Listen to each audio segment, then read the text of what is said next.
Há dias em que acordo e sei, antes mesmo de abrir os olhos, que aquele será um dia diferente. Não é intuição. Aprendi a não confiar em intuições depois de 23 anos na magistratura. É algo mais visceral, mais primitivo. É o peso. O peso que se instala no peito quando você sabe que terá em suas mãos não apenas um processo, mas vidas inteiras que serão transformadas pelas palavras que sairão da sua boca. Aquela segunda-feira, 14 de março, foi exatamente assim. Sentei-me à beira da cama às 5h40 da manhã, como faço todos os dias. Meu apartamento em Porto Alegre estava silencioso.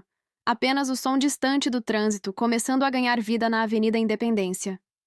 Preparei meu café, sempre forte, sempre sem açúcar, e me sentei à mesa da cozinha com os autos do processo que mudaria tudo. Processo no 0045789 23.223 8.21 UI01. Números. Sempre números. Como se pudéssemos reduzir a complexidade da existência humana a uma sequência alfanumérica arquivada nas prateleiras do fórum. Mas eu sabia que por trás daqueles números havia sangue, lágrimas, gritos que ecoavam nas madrugadas de pessoas que jamais voltariam a dormir em paz.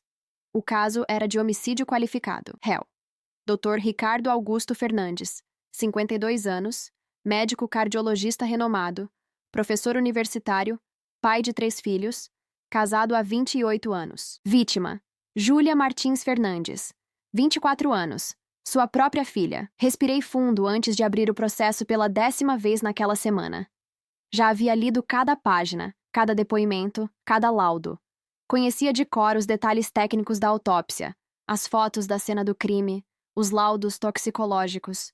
Mas algo me fazia voltar àqueles autos repetidamente, como se houvesse algo que eu ainda não tivesse visto, uma verdade escondida entre as linhas da linguagem forense. Júlia havia sido encontrada morta em seu apartamento na noite de 23 de setembro de 2023. Causa da morte: intoxicação por injeção letal de cloreto de potássio em dose maciça, aplicada diretamente na corrente sanguínea. A substância provocou parada cardíaca instantânea. Não houve luta. Não houve sinais de violência física além da marca da agulha no braço direito. A polícia encontrou o corpo ainda quente quando arrombou a porta, alertada por uma vizinha que ouvira gritos horas antes. E encontraram o Dr. Ricardo sentado ao lado do corpo da filha, segurando sua mão, chorando em silêncio. Tomei mais um gole de café, agora frio, e fechei os olhos. Podia ver a cena como se estivesse lá. O apartamento pequeno, mas bem decorado, os livros de medicina espalhados pela mesa de centro, o sofá bege onde Júlia havia sido encontrada, e aquele homem, um médico respeitado, alguém que dedicara a vida a salvar outras vidas, sentado ali, destruído, confessando um crime que parecia impossível de compreender. Eu matei minha filha, foram suas primeiras palavras aos policiais. Foi piedade, só piedade. Olhei para o relógio. 6h15. Em 3 horas, o julgamento começaria. A terceira vara criminal estava preparada. O júri popular havia sido selecionado após semanas de triagem. 7 jurados que decidiriam o destino de Ricardo Fernandes.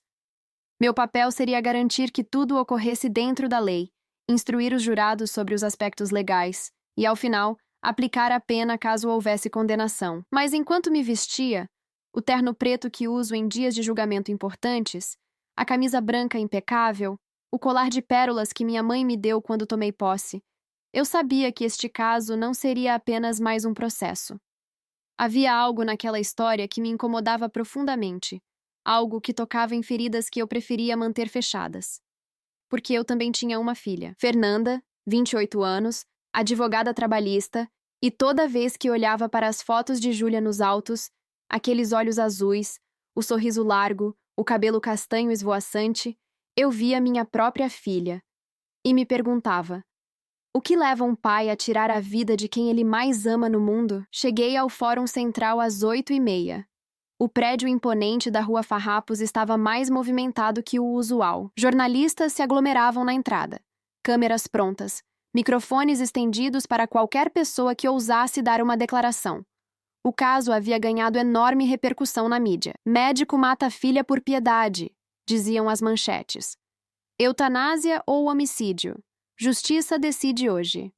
Entrei pela porta lateral, evitando o tumulto. Minha assessora, Carla, já estava na sala de audiências organizando os documentos. Bom dia, doutora, ela disse com aquele profissionalismo que eu sempre admirei. Tudo pronto. A defesa e a acusação já chegaram. O réu está na sala de custódia com seus advogados. E os jurados? Começando a chegar.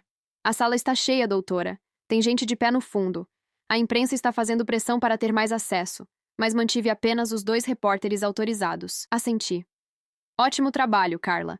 Me dê 10 minutos antes de começarmos. Entrei no meu gabinete e fechei a porta. Precisava daqueles minutos de silêncio, de preparação mental. Coloquei a toga. Preta, pesada, símbolo de uma autoridade que às vezes me parecia grande demais para meus ombros. Olhei-me no espelho. Aos 51 anos, eu via no reflexo uma mulher que havia passado metade da vida tentando entender a natureza humana através das lentes frias da lei. Cabelos grisalhos que eu não me preocupava mais em tingir. Rugas de expressão ao redor dos olhos que delatavam noites em claro estudando processos. Uma postura ereta que aprendi a manter mesmo quando o cansaço ameaçava me dobrar. Você consegue, sussurrei para mim mesma. Foque na lei, apenas na lei. Mas eu sabia que seria impossível. Às 9 horas em ponto, entrei no plenário do júri. O barulho cessou instantaneamente. Todas as cabeças se viraram na minha direção enquanto eu caminhava até a cadeira elevada do magistrado. Sentei-me, ajeitei os autos à minha frente e respirei fundo antes de falar. Bom dia a todos. Declaro aberta a sessão de julgamento do processo número 0045789-23.2023.8.21.001, que tem como réu o Dr. Ricardo Augusto Fernandes, acusado de homicídio qualificado nos termos do artigo 121, parágrafo 2º, inciso 3º do Código Penal Brasileiro. Minha voz ecoou pela sala. Olhei para o banco dos réus. Ricardo Fernandes estava sentado entre seus 2 advogados. O Dr. Henrique Machado, criminalista experiente e conhecido por suas defesas apaixonadas, e a doutora Patrícia Lemos, especialista em direito médico. Ricardo usava um terno cinza escuro. Estava barbeado, mas seus olhos estavam fundos, vidrados, como se ele estivesse olhando para algo que ninguém mais podia ver. Doutor, Ricardo, o senhor está ciente de que este julgamento será realizado pelo Tribunal do Júri, composto por 7 jurados que decidirão sobre sua culpa ou inocência? Ele demorou alguns segundos para responder, como se estivesse voltando de muito longe. Sim, Excelência. Muito bem. Antes de iniciarmos os debates, vou qualificar o réu e a vítima para que fique registrado nos autos. Doutor Ricardo Augusto Fernandes, brasileiro, natural de Porto Alegre, nascido em 12 de maio de 1971, filho de Augusto Fernandes e Maria Clara Fernandes, ambos falecidos. Médico cardiologista, professor titular da Faculdade de Medicina da Universidade Federal do Rio Grande do Sul, CRM 12.345, residente à Rua dos Andradas, 1234, bairro Centro Histórico, Porto Alegre. Casado com a senhora Helena Fernandes, pai de 3 filhos. Júlia Martins Fernandes, falecida. Pedro Henrique Fernandes, 29 anos. E Carolina Fernandes, 26 anos. Está correto? Sim, Excelência, ele respondeu, e sua voz tremeu ao mencionar o nome de Júlia. Prossegui. A vítima, Júlia Martins Fernandes, brasileira, natural de Porto Alegre, nascida em 3 de abril de 1999, filha do réu e da senhora Helena Fernandes. Estudante do 6º ano de medicina na mesma universidade onde o réu leciona. Residia sozinha no apartamento 302 do Edifício Solar dos Pinheiros, Rua Cristóvão Colombo, 567, bairro Floresta. Faleceu no dia 23 de setembro de 2023, aos 24 anos de idade. Fiz uma pausa. O silêncio na sala era absoluto. Podia-se ouvir a respiração das pessoas. Convido agora o Ministério Público a fazer sua acusação. O promotor Antônio Carlos Ribeiro levantou-se. Era um homem alto, de aproximadamente 60 anos, com uma postura imponente que intimidava até os advogados mais experientes. Conhecia sua reputação. Firme, meticuloso, implacável quando acreditava ter provas suficientes. Ele ajustou os óculos e caminhou até o centro do plenário, virando-se para encarar os jurados. Senhoras e senhores jurados, Excelência, ilustres advogados de defesa, começou, sua voz grave preenchendo cada canto da sala. Estamos aqui hoje para julgar um dos crimes mais graves previstos em nossa legislação, o homicídio. Não um homicídio qualquer, mas um homicídio qualificado pelo uso de recurso que dificultou a defesa da vítima. Um homicídio cometido por um médico, alguém que jurou salvar vidas, contra sua própria filha, uma jovem de apenas 24 anos que tinha toda uma vida pela frente. Ele fez uma pausa dramática, deixando as palavras ecoarem. No dia 23 de setembro de 2023, por volta das 20 horas, o Dr. Ricardo Fernandes entrou no apartamento de sua filha Júlia. Ele não forçou a entrada. Tinha uma cópia das chaves, pois visitava a filha regularmente. Júlia o recebeu, como sempre fazia, confiante, despreocupada, porque era seu pai. Seu pai, senhoras e senhores, a pessoa que deveria protegê-la acima de tudo. Antônio Carlos pegou uma pasta e retirou algumas folhas. De acordo com o laudo pericial, o Dr. Ricardo aplicou em Júlia uma injeção contendo 40 miliequivalentes de cloreto de potássio, diluído em solução salina. Para que os senhores entendam, esta é uma dose letal, especificamente calculada para provocar parada cardíaca imediata. E não foi um acidente. Não foi um erro médico. Foi premeditado, calculado, executado com a frieza de quem conhece exatamente o que está fazendo. Olhei para Ricardo. Ele estava com os olhos fechados, as mãos entrelaçadas sobre a mesa, os nós dos dedos brancos de tanta tensão. Júlia morreu em menos de 2 minutos. 2 minutos, senhoras e senhores. Tempo suficiente para que ela percebesse o que estava acontecendo. Tempo suficiente para que ela sentisse seu coração parando. E a última coisa que ela viu foi o rosto de seu pai, o homem que a trouxe ao mundo, agora tirando-a dele. Uma mulher no banco dos jurados levou a mão à boca, emocionada. Fiz uma anotação mental. Precisaria observar se ela conseguiria manter a imparcialidade necessária. A defesa tentará argumentar que este foi um ato de piedade, que Júlia estava sofrendo, que o Dr. Ricardo agiu por amor. Mas eu pergunto aos senhores, qual lei neste país autoriza um pai a decidir quando sua filha deve morrer? Que código moral permite que tiremos a vida de alguém simplesmente porque julgamos que seria melhor assim? Ele se aproximou do júri, olhando cada jurado nos olhos. Este não é um caso de eutanásia, porque no Brasil a eutanásia é crime. Este não é um caso de legítima defesa, porque não havia ameaça iminente. Este é um caso de homicídio, puro e simples. Um homicídio qualificado pela traição, pelo abuso de confiança, pela utilização de um conhecimento médico para matar ao invés de curar. Voltou-se para mim. Excelência, ao longo deste julgamento, o Ministério Público provará, através de testemunhas, laudos periciais e evidências incontestáveis, que o Dr. Ricardo Fernandes cometeu, de forma consciente e deliberada, o crime de homicídio qualificado contra sua filha Júlia. E pediremos que os senhores jurados o condenem à pena máxima prevista em lei, porque este crime não pode, não deve, ficar impune. A justiça exige que respondamos a uma pergunta fundamental. Em uma sociedade de direito, podemos permitir que alguém se coloque acima da lei e decida sobre a vida e a morte de outro ser humano? Ele fez uma reverência e voltou ao seu lugar. A sala estava em completo silêncio, apenas perturbado pelo som de alguém chorando baixinho ao fundo. Respirei fundo. A defesa pode fazer sua manifestação. Dr. Henrique Machado levantou-se lentamente. Era diferente do promotor, mais baixo, talvez na casa dos 50 anos, com uma aparência mais suave, quase paternal. Mas seus olhos eram inteligentes, atentos, e eu sabia que ele era um estrategista brilhante. Excelências, senhoras e senhores jurados, começou ele, sua voz calma, quase suave, um contraste intencional com a veemência do promotor. Meu colega do Ministério Público pintou um quadro sombrio, uma narrativa de traição e frieza.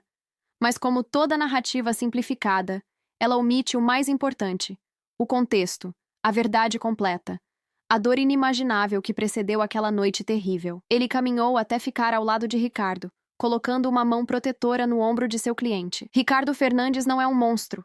Não é um assassino frio que planejou matar sua filha amada. Ricardo Fernandes é um pai que enfrentou o pior pesadelo que qualquer pai pode enfrentar. Ver sua filha definhar, sofrer, perder-se aos poucos diante de seus olhos, impotente para salvá-la. Ele fez uma pausa, deixando suas palavras serem absorvidas. Júlia Martins Fernandes não era apenas uma jovem de 24 anos.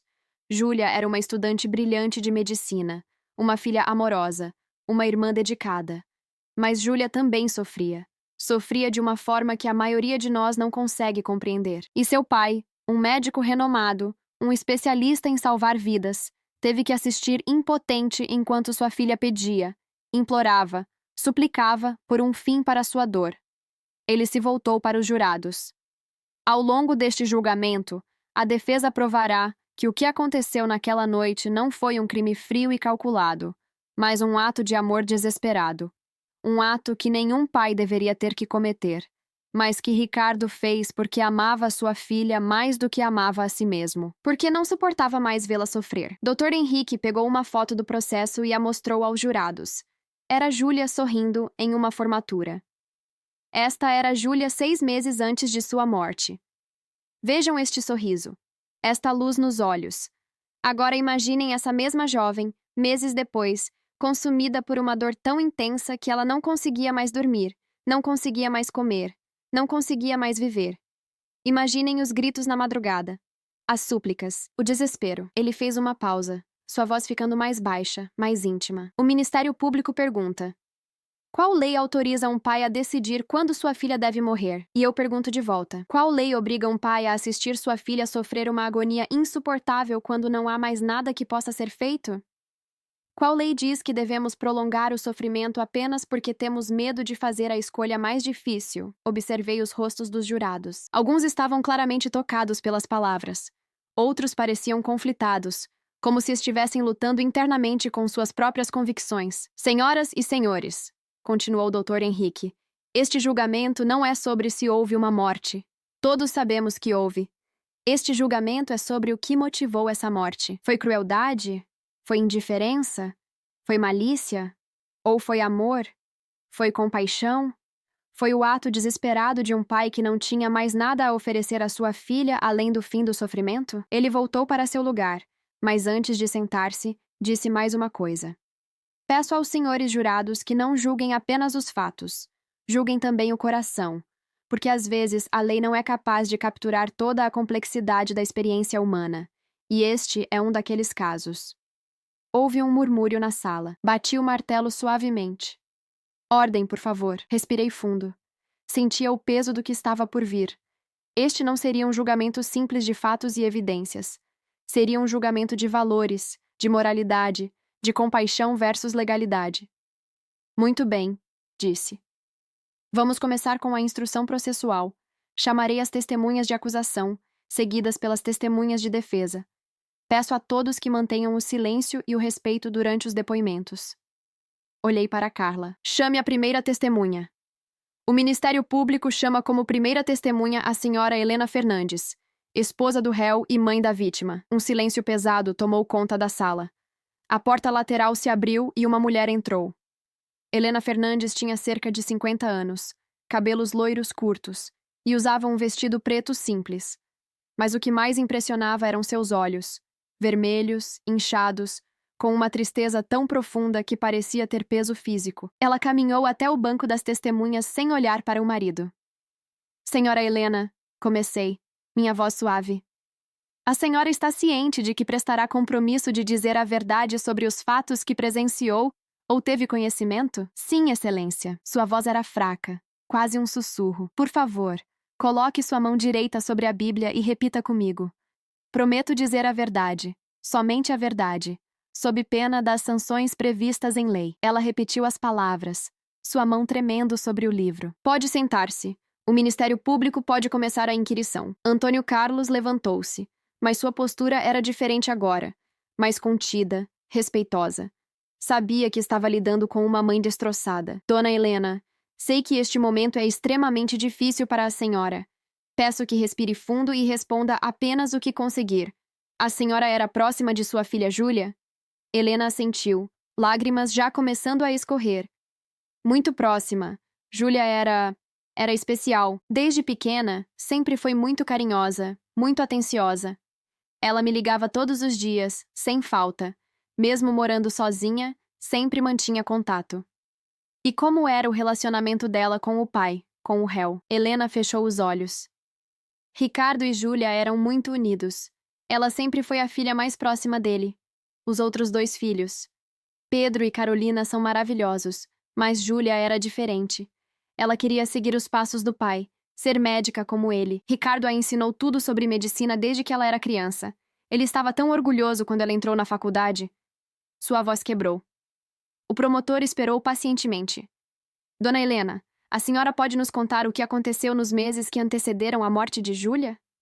Helena respirou fundo, enxugando as lágrimas com um lenço de papel. Júlia começou a mudar há cerca de 1 ano. No início eram coisas pequenas. Ela estava mais quieta, mais introspectiva. Achamos que era estresse da faculdade. O 6º ano de medicina é muito puxado, mas depois ela começou a emagrecer. Muito. Parecia que estava doente, mas todos os exames que Ricardo fazia davam normais. Ela foi avaliada medicamente? Sim. Ricardo levou-a aos melhores especialistas. Fizeram todos os exames possíveis. Não encontraram nada. Nada físico, pelo menos. E psicologicamente. Helena hesitou. Júlia sempre foi uma menina sensível. Quando criança, tinha crises de ansiedade. Mas na adolescência, isso melhorou. Ou pelo menos era o que pensávamos. Há 6 meses, ela me confessou que estava tendo episódios. Que tipo de episódios? Ela via coisas, ouvia vozes, dizia que não conseguia mais distinguir o que era real do que era imaginação. Helena estava chorando abertamente agora. Levamos ela a psiquiatras. Fizeram o diagnóstico. Qual foi o diagnóstico? Esquizofrenia. Esquizofrenia paranoide com episódios psicóticos graves. Um murmúrio percorreu a sala. Bati o martelo novamente. Silêncio. Antônio Carlos continuou. E como Júlia reagiu ao diagnóstico? Ela ficou desesperada. Disse que não queria viver assim, que preferia morrer a perder o controle da própria mente. Ricardo tentou consolá-la, disse que havia tratamentos, medicações, que ela poderia ter uma vida normal. Mas o quê? As medicações não funcionavam, ou funcionavam por pouco tempo e depois paravam. E os efeitos colaterais eram terríveis. Júlia ganhava peso, ficava sonolenta o tempo todo, perdia a coordenação.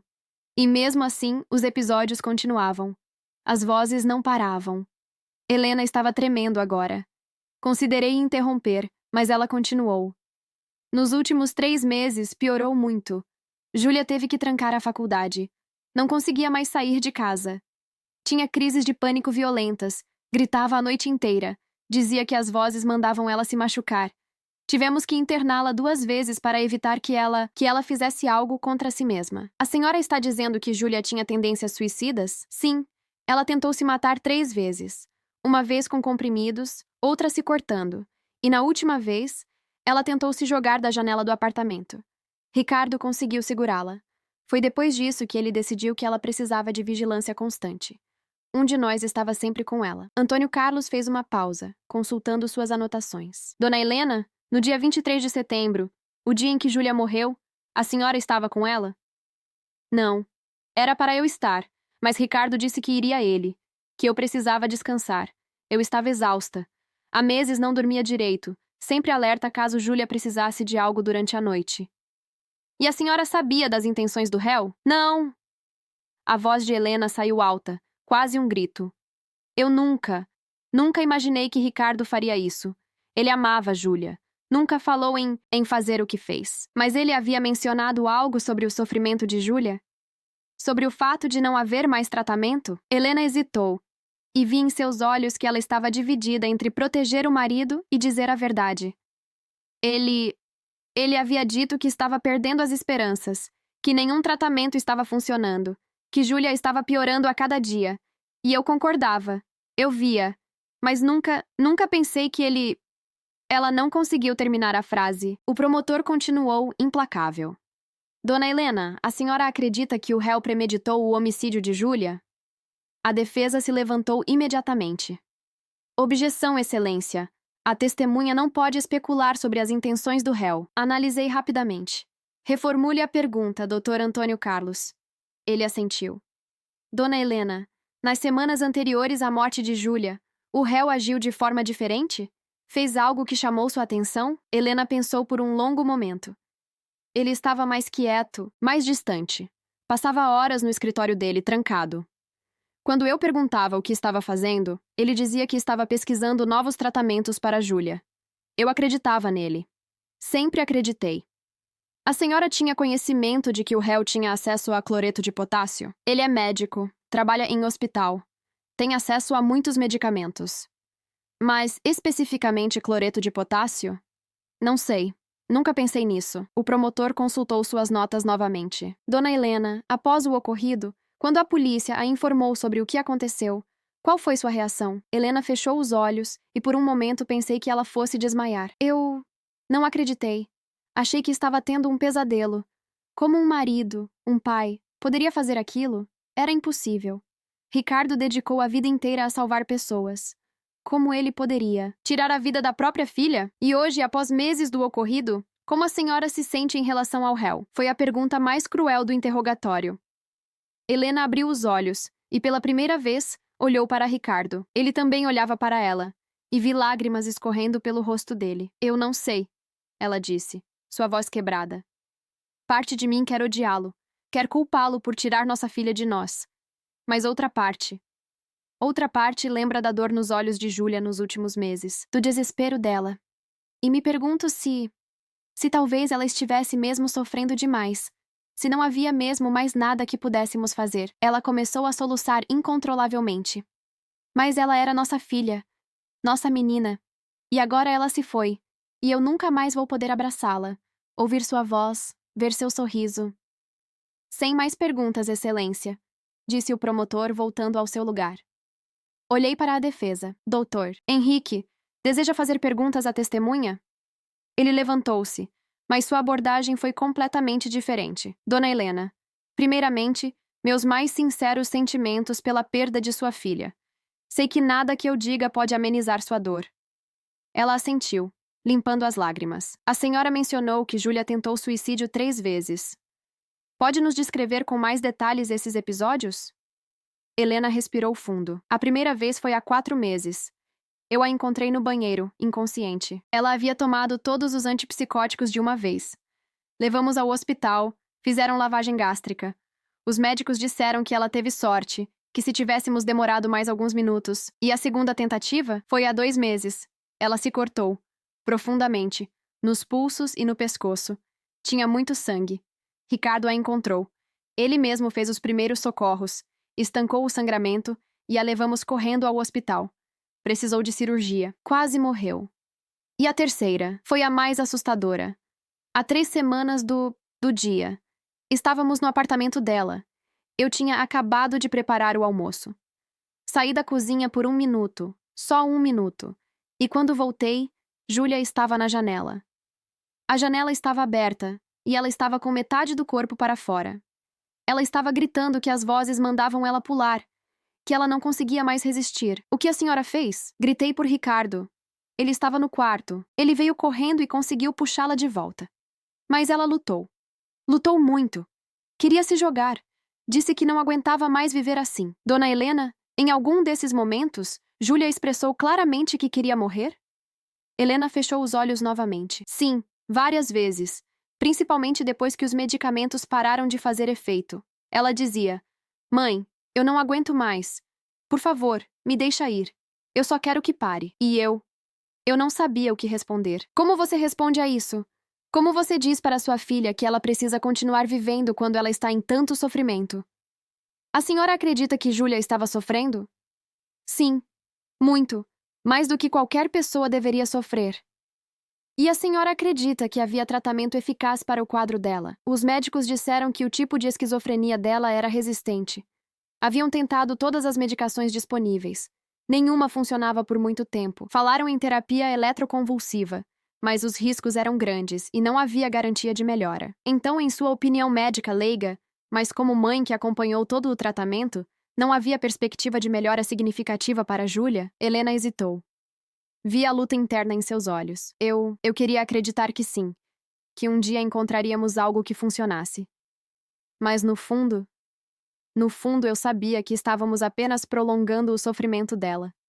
E me sinto culpada por isso, por ter permitido que ela sofresse tanto. Dona Helena, uma última pergunta. A senhora acredita que seu marido amava Júlia? Mais do que tudo no mundo.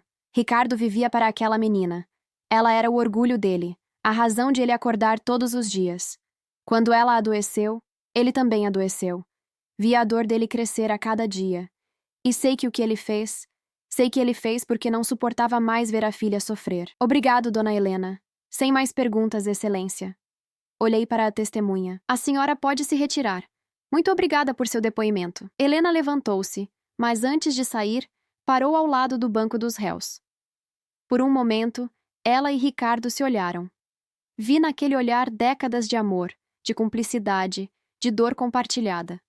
E vi também a ruptura, a fratura que nunca seria completamente curada. Ela não disse nada, apenas seguiu em frente e saiu da sala. Respirei fundo. Estava emocionalmente exausta, e o julgamento mal havia começado. O Ministério Público chama como segunda testemunha o Dr. Marcos Antônio Silva, psiquiatra responsável pelo tratamento de Júlia Martins Fernandes. Um homem de aproximadamente 45 anos entrou na sala. Usava óculos de armação metálica e tinha uma postura profissional, quase científica. Após prestar o compromisso, sentou-se no banco das testemunhas. Doutor Marcos, começou o promotor, o senhor foi o psiquiatra que acompanhou Júlia nos últimos 6 meses de vida? Sim, isso mesmo. Pode nos descrever o quadro clínico dela? O Dr. Marcos ajustou os óculos. Júlia foi diagnosticada com esquizofrenia paranoide. É um dos tipos mais graves da doença. Ela apresentava alucinações auditivas e visuais frequentes, delírios persecutórios e episódios de desorganização do pensamento. O quadro era resistente aos tratamentos convencionais. O senhor pode explicar aos jurados, em linguagem simples, o que isso significa? Claro! Esquizofrenia paranoide é uma condição psiquiátrica grave, onde a pessoa perde o contato com a realidade. No caso de Júlia, ela ouvia vozes que ninguém mais ouvia, via coisas que não existiam, e tinha convicções inabaláveis sobre coisas que não eram verdadeiras. Por exemplo, ela acreditava que estava sendo perseguida por entidades sobrenaturais que queriam destruí-la. Isso tem cura? Não existe cura definitiva para a esquizofrenia, mas a maioria dos pacientes responde bem à medicação e consegue levar uma vida relativamente normal. Infelizmente, Júlia estava no grupo dos pacientes resistentes ao tratamento. Cerca de 30% dos casos. Nenhuma das medicações que tentamos funcionou adequadamente. Quantas medicações diferentes vocês tentaram? 9.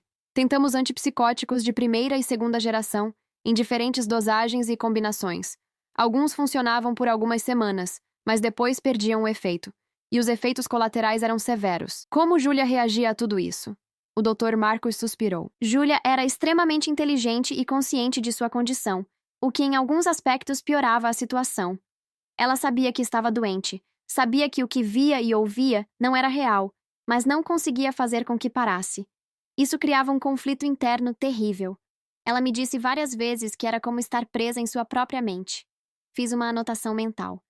Este testemunho estava sendo crucial para entender o estado mental de Júlia. Doutor Marcos, Júlia expressou ao senhor ideação suicida? Sim.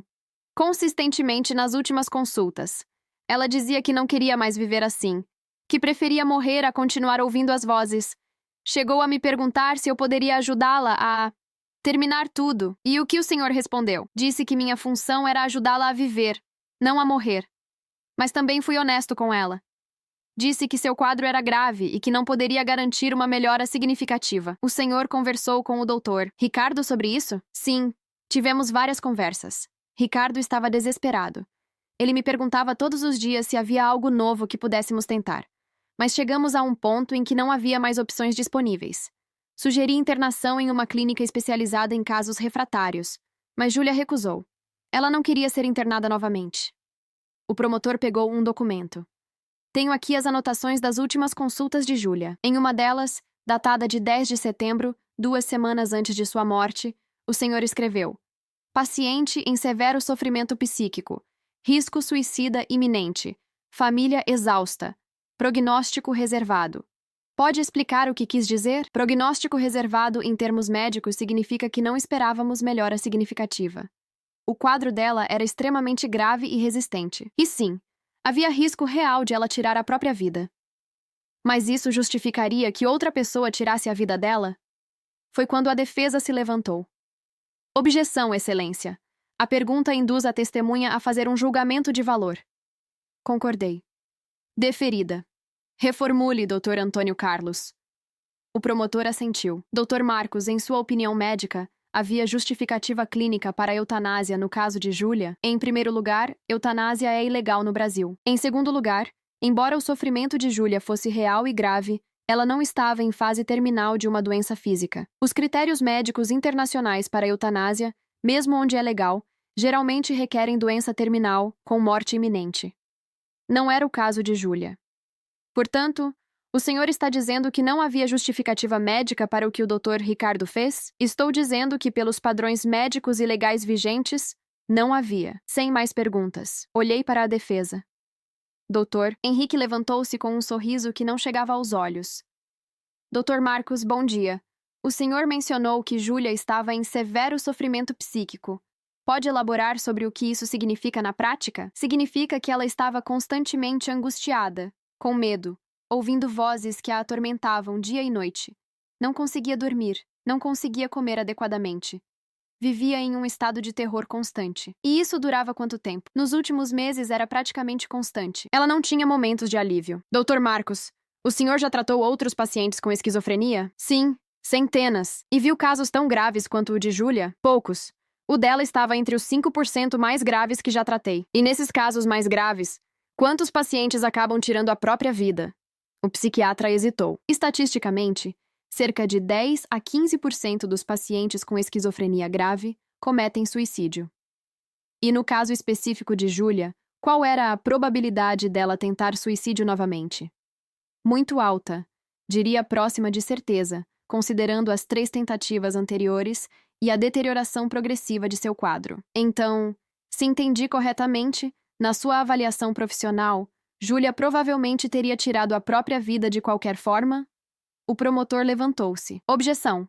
Especulação. Excelência, argumentou o Dr. Henrique. Estou perguntando sobre uma avaliação de risco médico, não sobre especulação. Considerei. Deferida parcialmente. A testemunha pode responder sobre a avaliação de risco, mas deixando claro que é uma probabilidade, não uma certeza.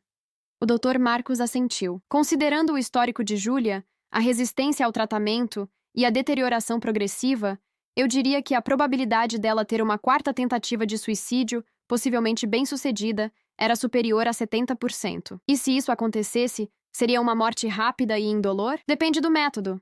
Mas geralmente, tentativas de suicídio, especialmente as desesperadas, não são rápidas nem indolores. Doutor Marcos, o senhor conversou com Ricardo sobre o sofrimento dele ao ver a filha naquele estado? Sim. Ricardo estava devastado.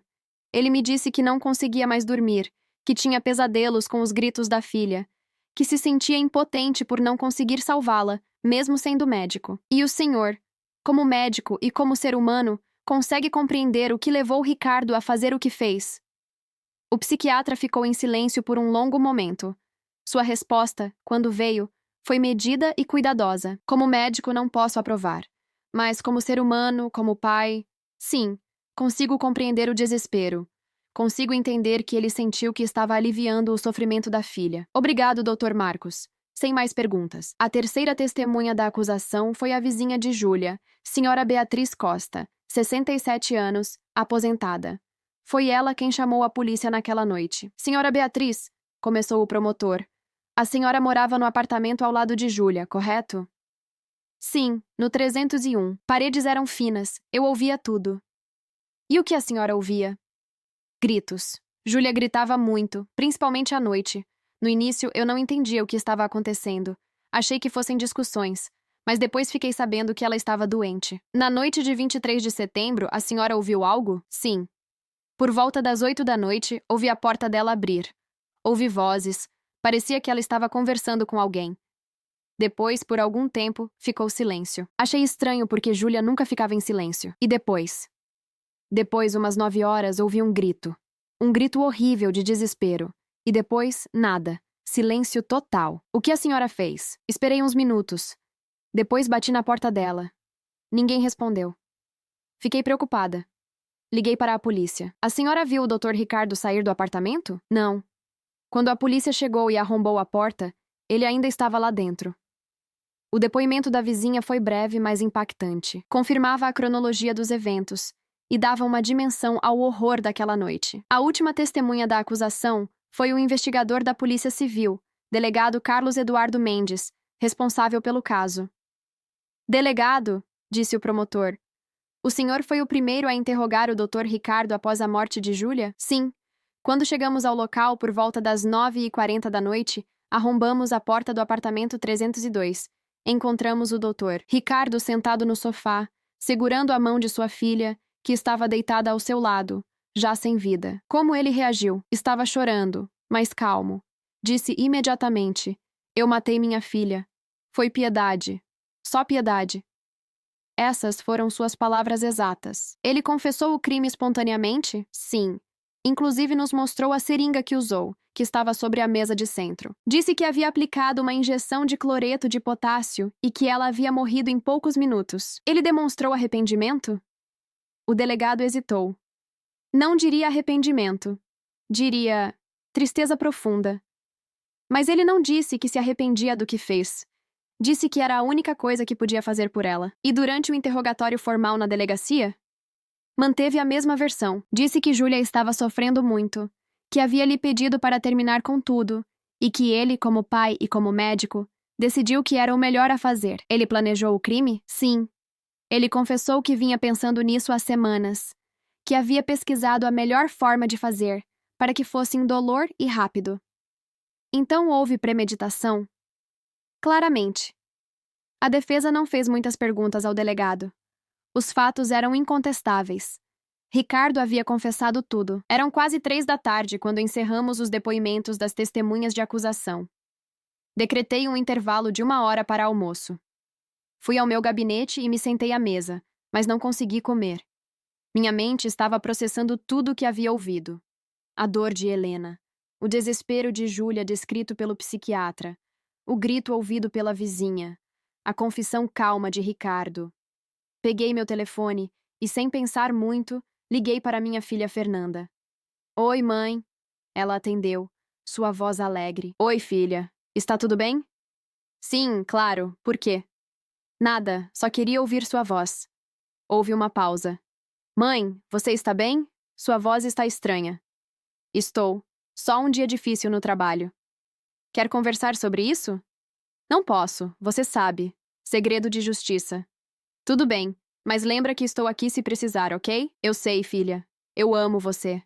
"Também te amo, mãe." Desliguei e fechei os olhos. Tentei imaginar o que faria se fosse Helena, se fosse Ricardo, se minha Fernanda estivesse no lugar de Júlia. Não consegui. Não consegui sequer considerar a hipótese sem sentir um aperto no peito tão forte que mal conseguia respirar. Mas eu era a juíza. Não podia me deixar levar por emoções. Tinha que focar na lei. Respirei fundo e voltei ao plenário. "A defesa pode chamar sua primeira testemunha", anunciei. Dr. Henrique levantou-se. "A defesa chama o Dr. Pedro Henrique Fernandes, filho do réu e irmão da vítima." Um jovem alto, de aproximadamente 29 anos, entrou na sala. Era impressionante como ele se parecia com Ricardo. Os mesmos olhos escuros, a mesma postura ereta. Mas seus olhos estavam vermelhos, e ele evitava olhar na direção do pai. Após prestar compromisso, sentou-se no banco das testemunhas. "Pedro", começou o Dr. Henrique com voz suave. "Sei que este é um momento extremamente difícil. Você perdeu sua irmã e seu pai está sendo julgado. Mas preciso que nos conte sobre Júlia. Como ela era?" Pedro respirou fundo. Júlia era luz. Era a pessoa mais gentil, mais carinhosa que conheci. Sempre se preocupava com todo mundo. Quando éramos pequenos, ela cuidava de mim e da Carolina como se fosse uma segunda mãe. Vocês eram próximos? Muito. Mesmo depois de adultos, conversávamos quase todo dia. Ela era minha melhor amiga. Você acompanhou a doença dela? Pedro fechou os olhos e vi lágrimas começarem a escorrer. Sim, foi horrível. Ver minha irmã, que sempre foi tão vibrante, tão cheia de vida, se transformando em outra pessoa. Uma pessoa assustada, atormentada. Pode descrever como foram os últimos meses? Júlia. Não era mais ela mesma. As vozes que ela ouvia eram constantes. Ela me ligava no meio da noite, chorando, implorando para que eu fizesse as vozes pararem. Mas eu não podia fazer nada. Ninguém podia. Você a viu nas semanas anteriores à morte dela? Sim. Fui visitá-la 2 semanas antes. Ela estava irreconhecível. Havia emagrecido tanto que parecia um esqueleto. Tinha olheiras profundas. E nos olhos dela havia algo que nunca vou esquecer. Era como se já não houvesse esperança. como se ela já tivesse desistido. Ela falou algo específico para você naquele dia? Pedro hesitou, claramente lutando para manter a compostura. Ela me pediu um favor. Que favor? Ela me pediu para ajudá-la a morrer. Um silêncio pesado tomou conta da sala. Pode repetir isso? Júlia me disse. Pedro, eu não aguento mais. Por favor, me ajuda. Me ajuda a terminar com isso. Eu só quero paz. E o que você respondeu? Eu disse que não podia fazer isso, que ela precisava continuar lutando, que íamos encontrar um tratamento que funcionasse.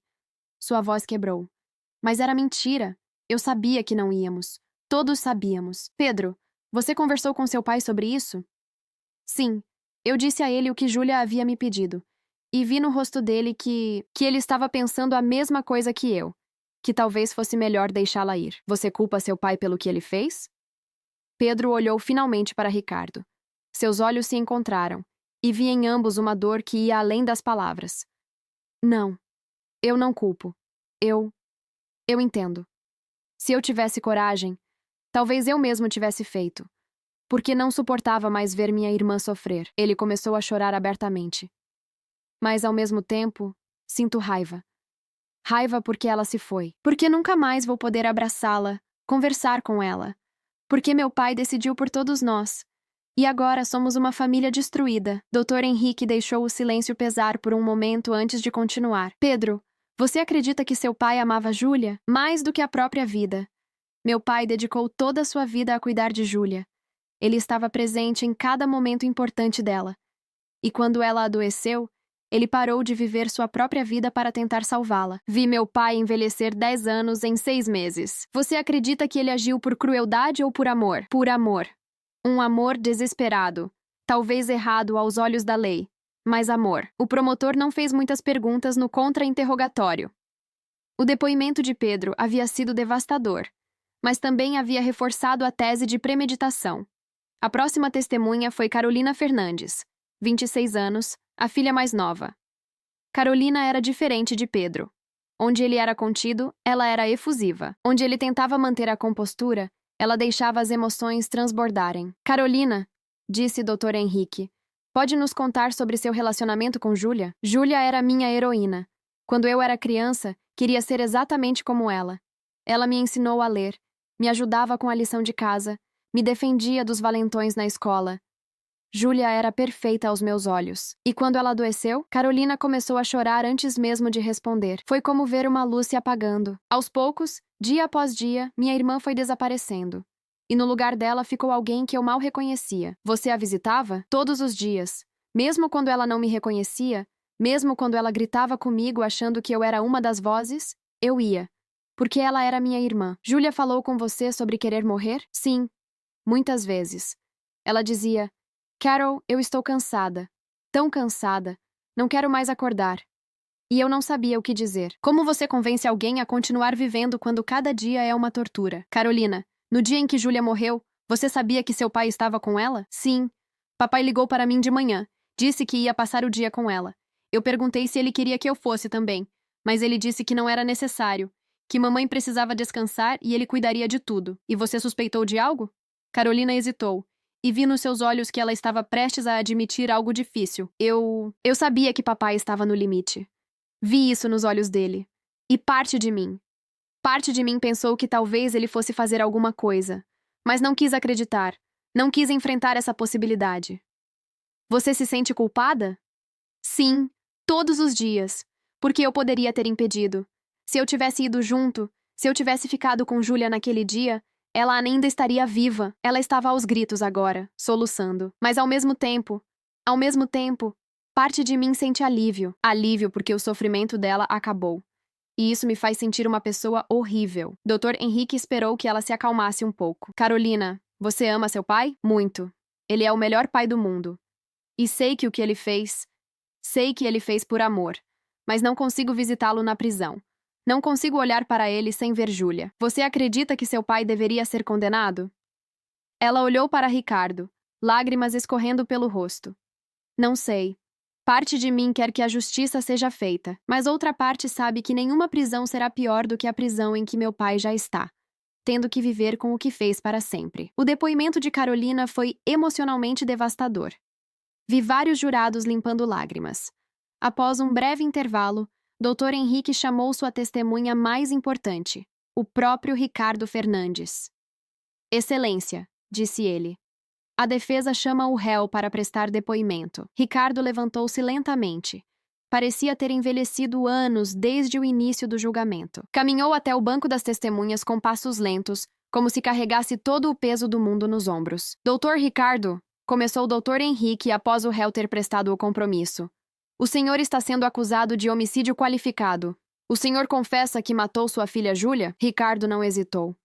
Sua voz era firme, clara. Sim, eu matei minha filha.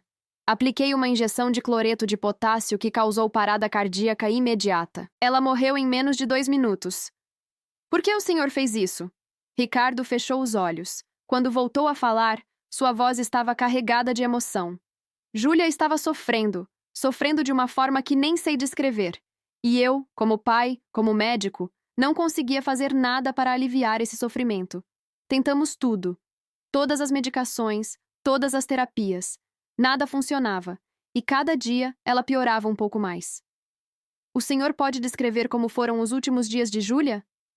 Ela não dormia mais. As vozes não paravam nem por um segundo.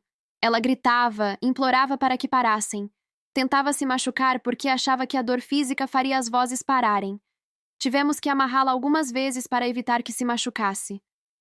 Ricardo estava chorando agora, mas continuou. E o pior era ver nos olhos dela que ela estava consciente do que estava acontecendo. Júlia sabia que estava perdendo a sanidade, e não havia nada que ela pudesse fazer para impedir. Era como assistir alguém se afogar lentamente, e não poder fazer nada para salvá-la. Doutor Ricardo, Júlia pediu ao senhor para ajudá-la a morrer? Sim. Várias vezes. Nas últimas semanas, era tudo o que ela pedia. Pai, por favor, me deixa ir. Eu não aguento mais.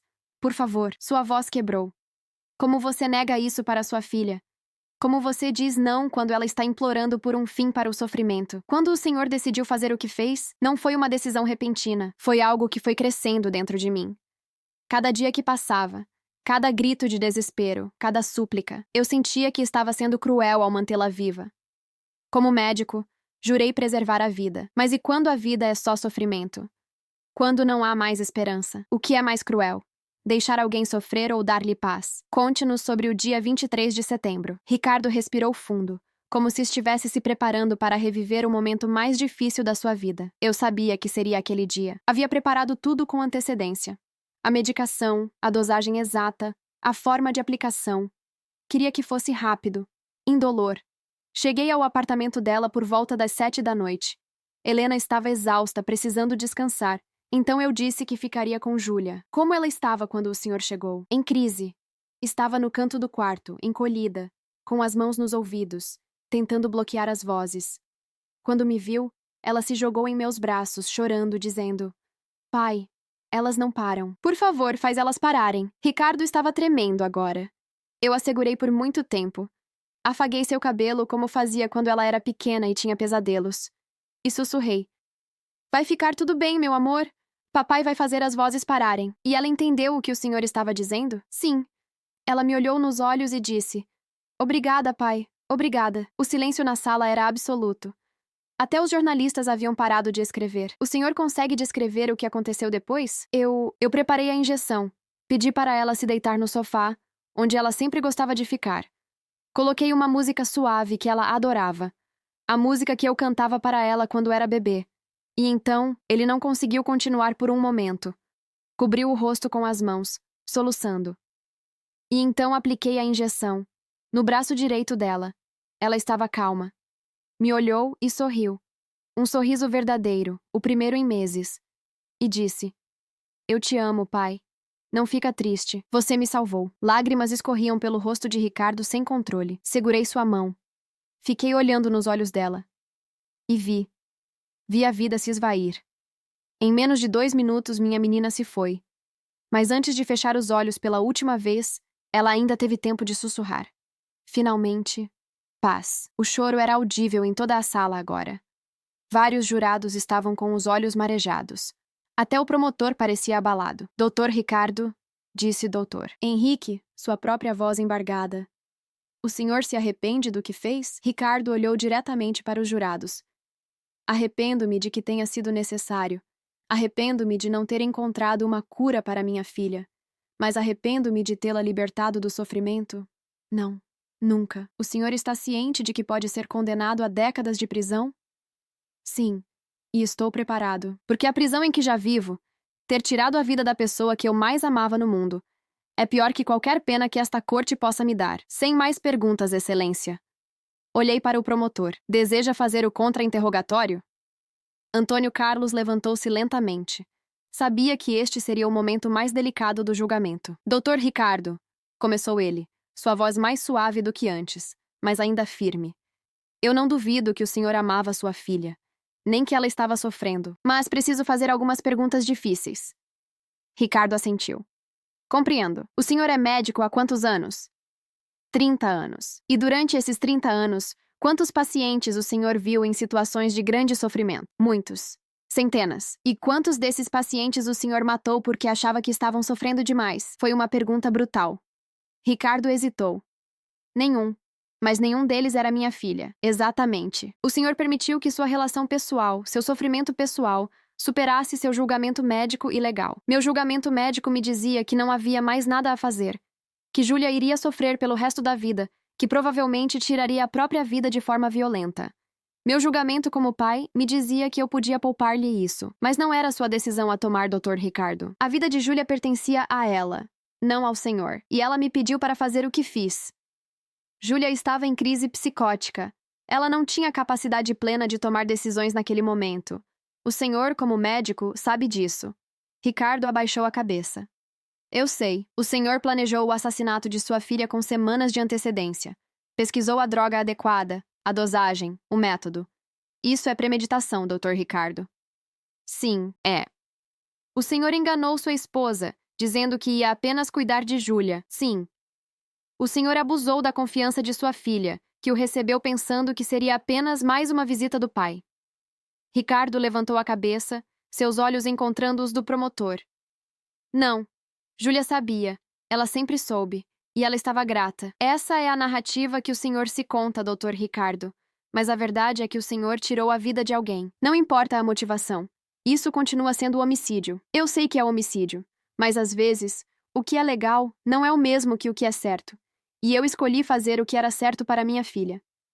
Mas quem deu ao senhor o direito de decidir o que é certo? Quem o fez juiz, júri e executor? Ricardo não tinha resposta para isso. O promotor voltou ao seu lugar. Sem mais perguntas, Excelência. Após o depoimento de Ricardo, decretei um intervalo de 30 minutos. Precisava que todos processassem o que haviam acabado de ouvir. Eu mesma precisava. Voltei ao meu gabinete e me sentei na cadeira, olhando pela janela para o movimento da cidade lá embaixo. Pessoas comuns, vivendo suas vidas comuns, sem ideia do drama que se desenrolava naquela sala de tribunal. Carla entrou com um copo de água. Doutora, está tudo bem? Estou, Carla. Obrigada. Mas não estava. Não estava nem um pouco bem. Porque quanto mais eu ouvia, menos certeza tinha sobre o que era certo. A lei era clara. Homicídio é homicídio. Mas e a humanidade? E a compaixão? E o sofrimento insuportável de uma jovem que implorava por paz? Sacudi a cabeça. Não. Eu era a juíza. Meu papel era garantir que o processo seguisse a lei. Os jurados é que decidiriam sobre culpa ou inocência, mas eu sabia que, independente do veredito deles, teria que aplicar a pena. E como se aplica uma pena justa quando não há justiça possível neste caso? Voltei ao plenário às 4:30 da tarde. A sala estava ainda mais cheia que pela manhã. A notícia do julgamento havia se espalhado, e mais pessoas haviam conseguido entrar. Daremos início aos debates finais, anunciei. Primeiro, o Ministério Público fará suas alegações finais. Depois, a defesa terá seu tempo. Cada parte tem até 60 minutos. Antônio Carlos levantou-se. Ele tinha uma expressão séria, determinada. Caminhou até o centro do plenário, virando-se para os jurados. Senhoras e senhores jurados, começou, sua voz grave ecoando pela sala. Passamos o dia inteiro ouvindo uma história triste. Uma história de sofrimento, de dor, de uma família destruída por uma doença cruel. E eu não vim aqui minimizar esse sofrimento. Júlia Martins. Fernandes sofreu. Sua família sofreu. Ricardo Fernandes sofreu. Ele fez uma pausa, deixando suas palavras serem absorvidas. Mas este julgamento não é sobre se houve sofrimento. Este julgamento é sobre se esse sofrimento justifica tirar a vida de outra pessoa. E a resposta, segundo nossa lei, segundo os princípios que sustentam nossa sociedade, é não. Antônio Carlos pegou uma cópia do Código Penal e a ergueu. Artigo 121 do Código Penal Brasileiro. Matar alguém, pena, reclusão de 6 a 20 anos. É simples, é claro. Não há exceções para matar por piedade.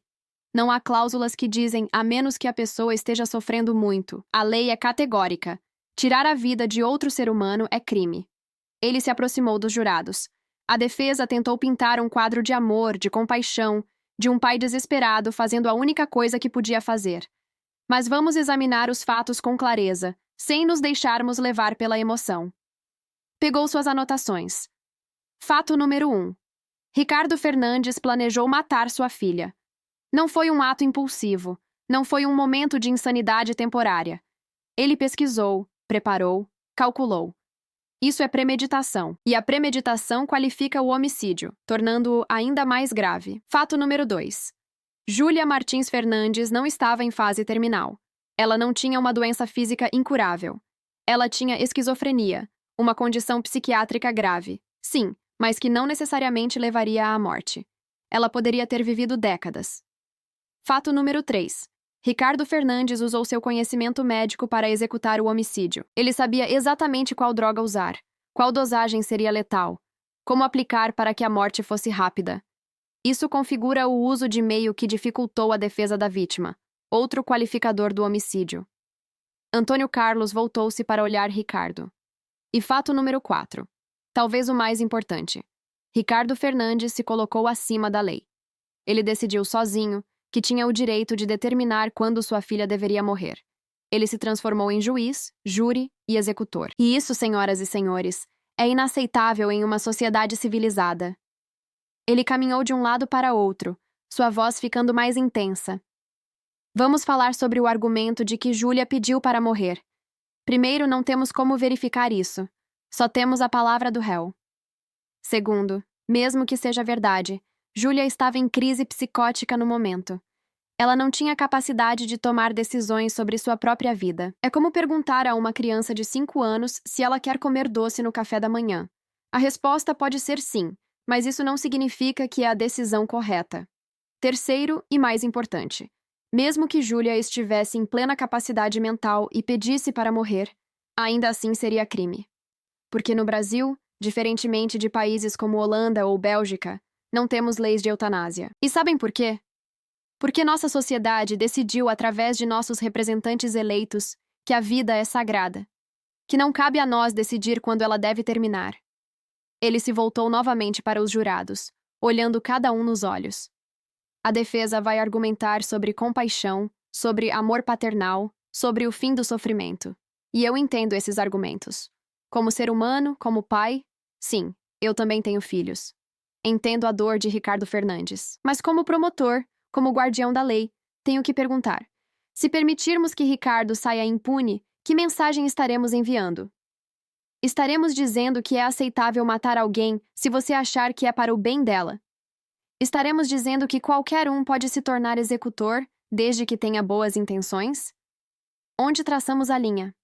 Um filho pode matar um pai idoso com Alzheimer porque acha que ele está sofrendo? Um cônjuge pode matar o outro que tem câncer porque não suporta vê-lo em dor? Ele fez uma pausa dramática. Senhoras e senhores, a lei existe exatamente para nos proteger dessas decisões arbitrárias. A lei existe para dizer: não, você não pode. Não importa o quanto você ache que está fazendo o bem.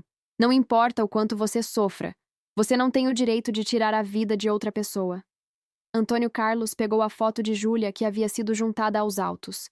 A mesma que a defesa havia mostrado, de Júlia sorrindo em uma formatura. Esta jovem tinha 24 anos. 24 anos. Ela poderia ter vivido 60, 70, 80 anos. Sim, ela estava doente.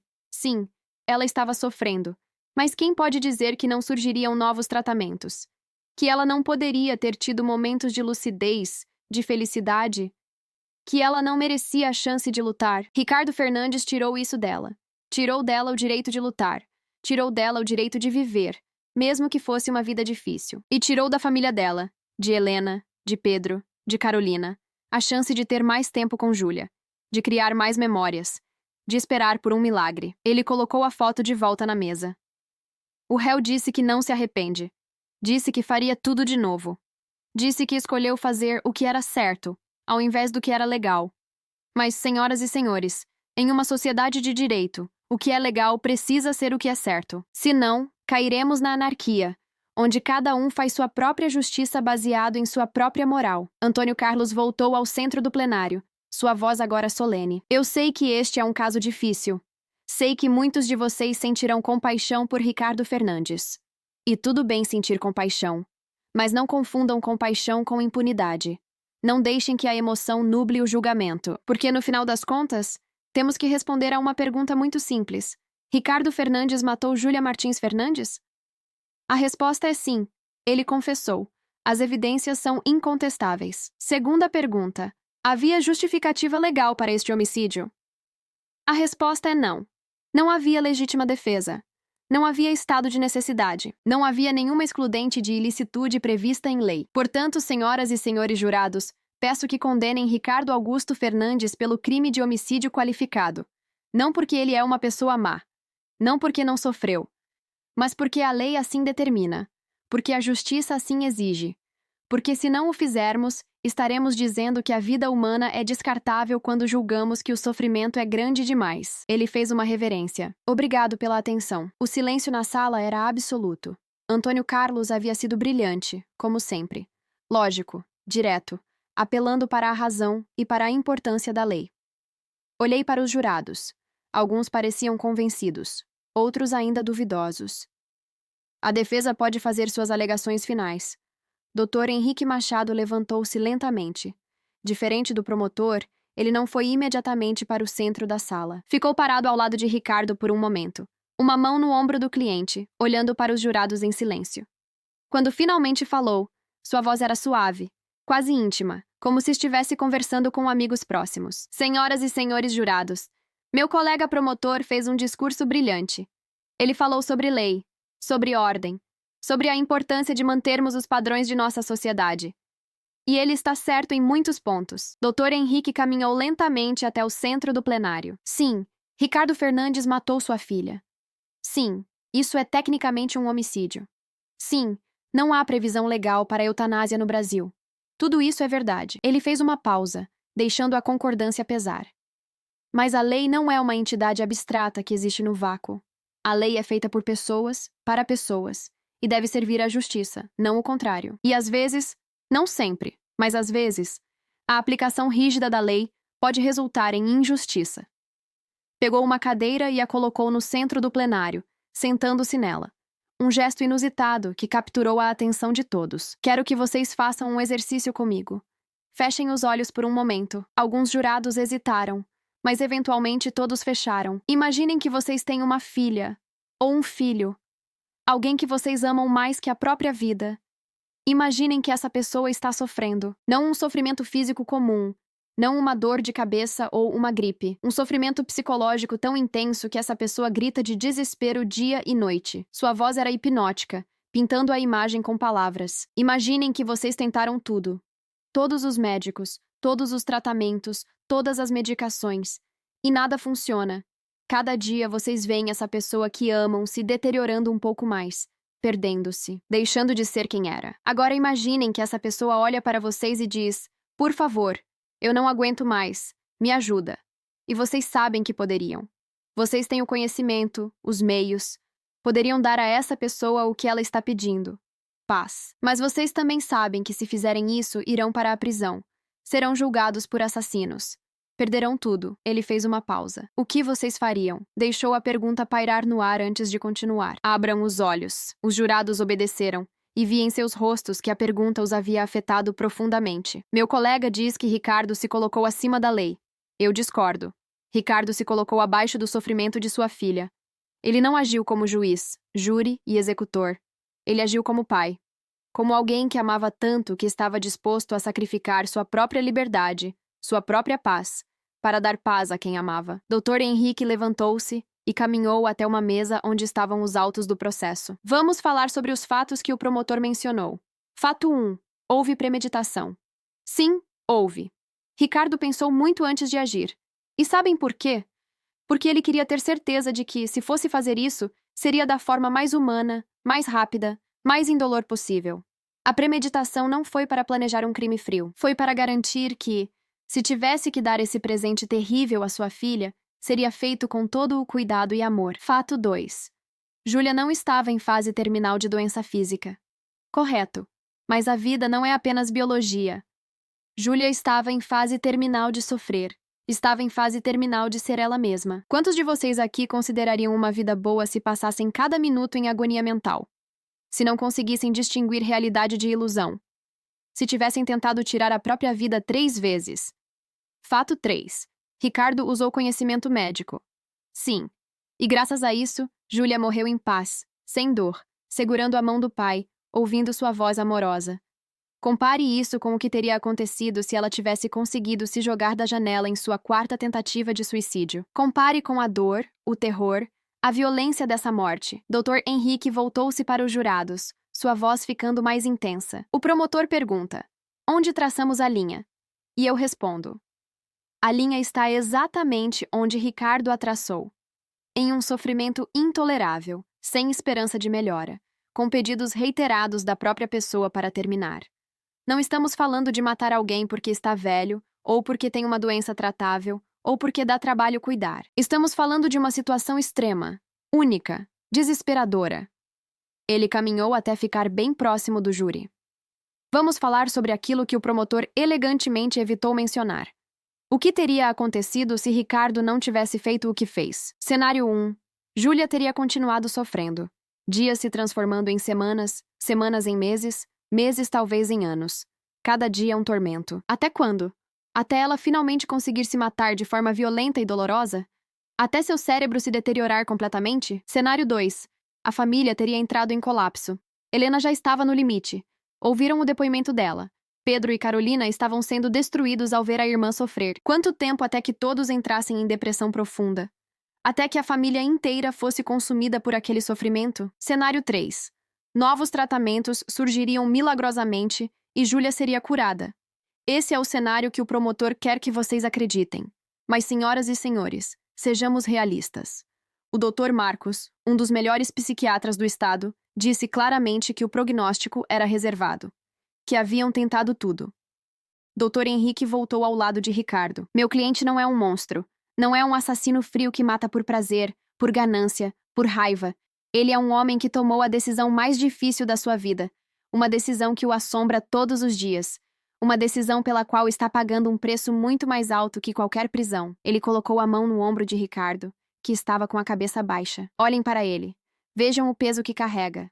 Vejam um homem destruído pela perda da filha e pela culpa de ter sido ele a causar essa perda. Vocês realmente acham que adicionar anos de prisão a esse sofrimento servirá à justiça? O promotor citou a lei, mas eu quero citar algo mais importante: a humanidade, a compaixão. O entendimento de que às vezes, apenas às vezes, as circunstâncias são tão extremas que as regras normais não se aplicam. Dr. Henrique caminhou de volta para o centro.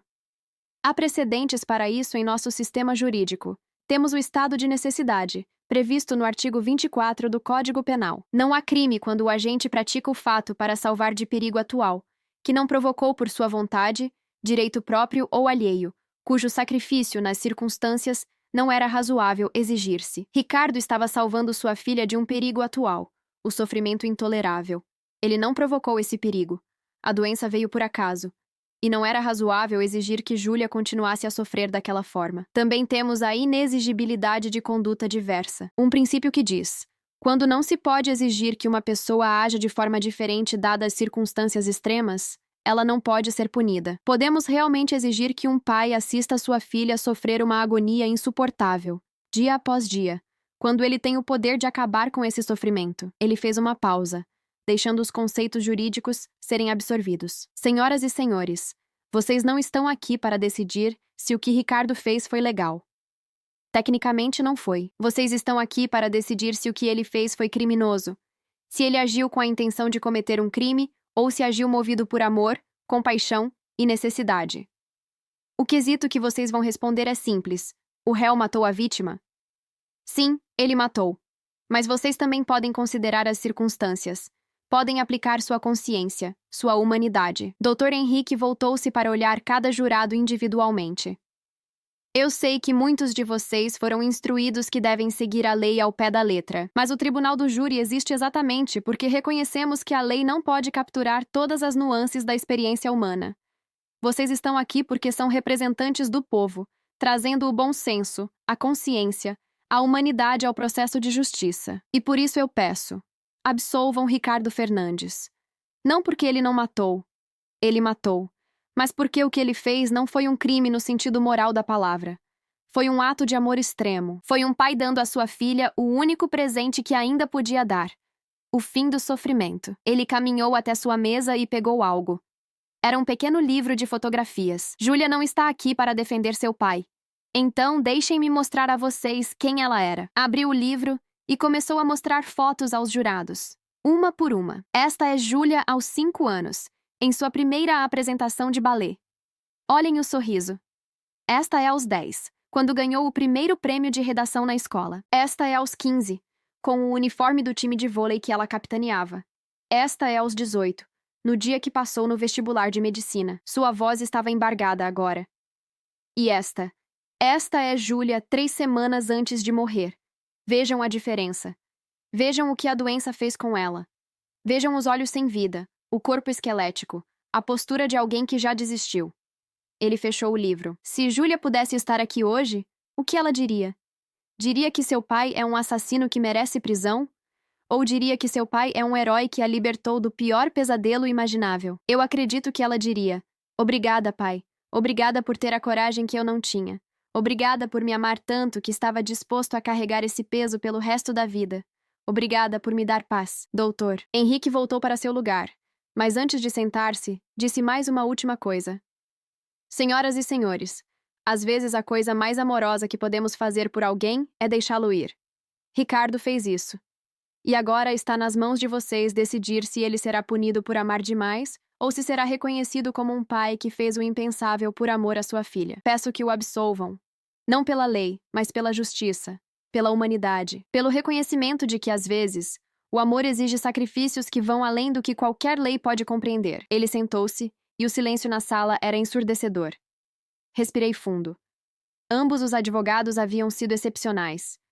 2 argumentos opostos, ambos convincentes, ambos apelando para aspectos diferentes da natureza humana. Faremos um intervalo de 15 minutos antes de eu dar as instruções aos jurados. Voltei ao plenário após o intervalo. Era meu momento de orientar os jurados sobre como deveriam proceder. Este era, possivelmente, o momento mais importante do meu papel no julgamento. Senhoras e senhores jurados, comecei, minha voz clara e firme. Vocês ouviram os argumentos de ambas as partes.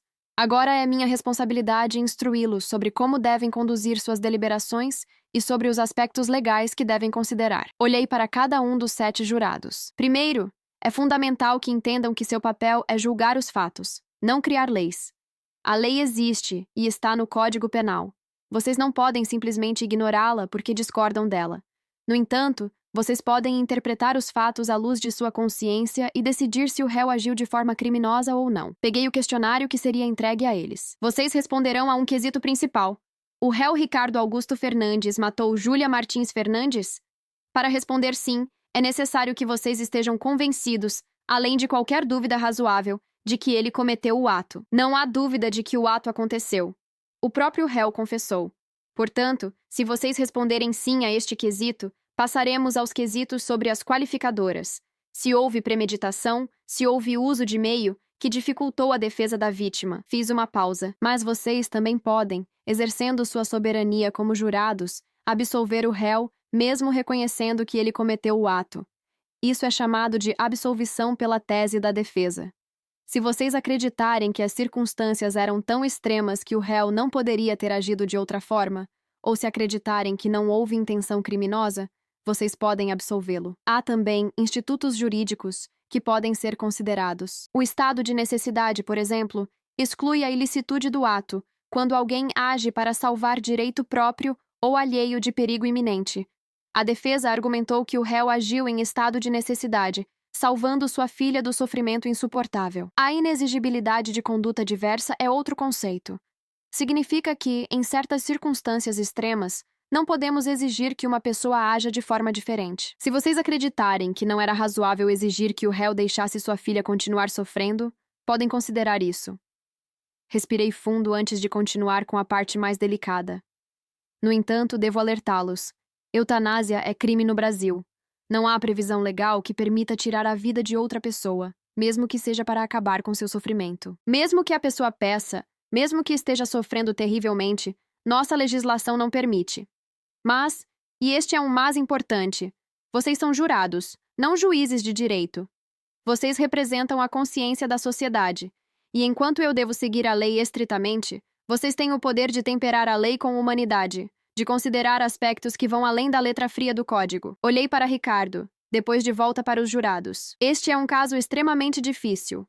Não há respostas fáceis. O que o réu fez foi tecnicamente um homicídio, mas foi um homicídio com características únicas. Não houve motivo torpe, não houve crueldade, não houve frieza emocional.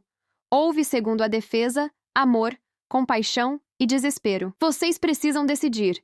Isso é suficiente para absolvê-lo. Ou a lei deve prevalecer, independentemente das circunstâncias. Fiz uma pausa longa, deixando minhas palavras serem absorvidas. Alguns lembretes importantes sobre o processo de deliberação. Vocês deliberarão em sala secreta. Ninguém pode interferir em suas discussões. Vocês precisarão votar, e a decisão será tomada por maioria absoluta. Pelo menos 4 votos em 7. Não deixem que preconceitos ou opiniões prévias influenciem seu julgamento. Baseiem sua decisão apenas no que foi apresentado aqui, nas evidências, nos depoimentos, nos argumentos. E lembrem-se, seja qual for sua decisão, ela mudará vidas. Se condenarem o réu, ele pode pegar de 12 a 30 anos de prisão. Se o absolverem, ele voltará para casa, mas terá que viver com o peso do que fez pelo resto da vida. Olhei para o relógio. Eram 6h15 da tarde. Vocês se retirarão agora para deliberar. Não há limite de tempo.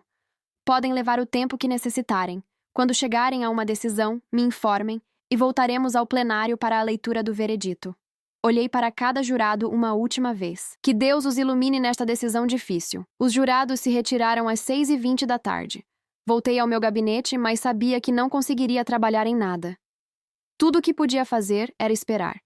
Carla entrou com um café. Quanto tempo a senhora acha que eles vão levar? Não faço ideia. Pode ser 1 hora, podem ser 6. Já vi júris deliberarem a noite inteira. A doutora acha que vão condenar? Olhei para ela, surpresa com a pergunta. Carla, você sabe que não posso opinar sobre isso. Desculpe, doutora. É que é um caso tão difícil. É, concordei. O mais difícil que já julguei em 23 anos. Fiquei sozinha com meus pensamentos. Peguei meu celular e olhei as fotos de Fernanda. Minha filha linda, saudável, feliz. Tentei imaginar o que faria em lugar de Ricardo, se Fernanda estivesse no lugar de Júlia. Não consegui. A mera tentativa de imaginar me fez sentir uma dor física no peito. Às 7 horas, Carla entrou novamente. Doutora, o doutor Henrique está perguntando se pode falar com a senhora. Pode mandá-lo entrar. Doutor Henrique entrou, parecendo exausto. Excelência, obrigado por me receber. Sente-se, doutor. Um café? Por favor. Servi-lhe uma xícara e sentei-me em frente a ele. Não vou perguntar sua opinião sobre o julgamento, ele disse, mas queria agradecer pela condução impecável do processo. Sei que não foi fácil. Não foi, admiti, e confesso que ainda não está sendo. Ele assentiu. Ricardo me disse algo interessante enquanto esperávamos. Disse que, independentemente do veredito, ele já fez as pazes com o que fez, que a prisão que carrega por dentro é pior que qualquer prisão física. Eu acredito, respondi. Vi isso nos olhos dele. Excelência, posso fazer uma pergunta pessoal? Hesitei. Depende da pergunta. A senhora tem filhos? Tenho. Uma filha. Então a senhora entende. Não respondi. Ele terminou seu café e se levantou. Vou voltar lá. Obrigado novamente. Depois que ele saiu, fiquei olhando pela janela. A cidade estava escurecendo, as luzes se acendendo uma por uma. Pessoas jantando com suas famílias, assistindo televisão, vivendo vidas normais. E eu estava ali, esperando que 7 pessoas decidissem sobre o destino de um homem que havia cometido um ato de amor ou de assassinato, dependendo de como você olhasse. Às 8h40, Carla entrou correndo. Doutora, os jurados chegaram a um veredicto. Meu coração acelerou. Menos de 3 horas. Isso poderia significar que a decisão foi rápida e clara. Mas para qual lado? Chame todos de volta ao plenário. Começamos em 15 minutos. Vesti minha toga novamente, olhei-me no espelho e respirei fundo. Este era o momento. O plenário estava em silêncio absoluto quando entrei. Todos os olhos estavam fixos em mim enquanto eu caminhava até minha cadeira. Sentei-me e olhei ao redor. Ricardo estava no banco dos réus, entre seus advogados. Sua expressão era serena, quase resignada. Helena estava na primeira fileira do público, ao lado de Pedro e Carolina. Os 3 se davam as mãos, os rostos marcados pela tensão. Tragam os jurados. A porta lateral se abriu e os 7 jurados entraram. Tentei ler suas expressões, mas estavam cuidadosamente neutras. Sentaram-se em seus lugares. Senhoras e senhores jurados, chegaram a um veredicto? A jurada número 3, uma mulher de meia idade que era professora, levantou-se. Ela era a porta-voz escolhida pelo grupo. Sim, Excelência. Por favor, entregue o questionário ao oficial de justiça. O oficial pegou o papel e me entregou. Olhei para o documento, mas não o abri imediatamente. Em vez disso, dirigi-me aos presentes. Antes de ler o veredito, quero lembrar a todos que esta é uma decisão soberana do tribunal do júri. Qualquer reação desproporcional resultará em retirada imediata do plenário e possível processo por desacato. Peço que mantenham a compostura, independentemente do resultado. Respirei fundo e abri o documento. Li em silêncio primeiro. Senti meu coração apertar. Fechei os olhos por um breve momento, processando. Depois, olhei para Ricardo. Ricardo Augusto Fernandes, fique de pé para ouvir o veredito do júri. Ele se levantou lentamente. Seus advogados se levantaram ao seu lado. O tribunal do júri, por maioria de votos, respondeu ao quesito. O réu Ricardo Augusto Fernandes matou Júlia Martins Fernandes. Fiz uma pausa. O silêncio era tão profundo que podia-se ouvir a respiração das pessoas. A resposta foi sim. Ouvi Helena soltar um som abafado, mas continuei. Aos quesitos sobre as qualificadoras, houve premeditação? A resposta foi sim. Houve uso de recurso que dificultou a defesa da vítima? A resposta foi sim. Vi o rosto de Dr. Henrique se fechar. Ricardo permaneceu impassível. Portanto, continuei, minha voz firme apesar da tempestade de emoções dentro de mim. O júri reconhece que o réu cometeu homicídio qualificado por 2 quesitos, conforme previsto no artigo 121, parágrafo 2º, incisos 1º e 3º do Código Penal. Fiz mais uma pausa. No entanto, toda a sala pareceu prender a respiração. O júri, no exercício de sua soberania, e considerando as circunstâncias extremas e particulares do caso, decidiu aplicar o instituto da inexigibilidade de conduta diversa.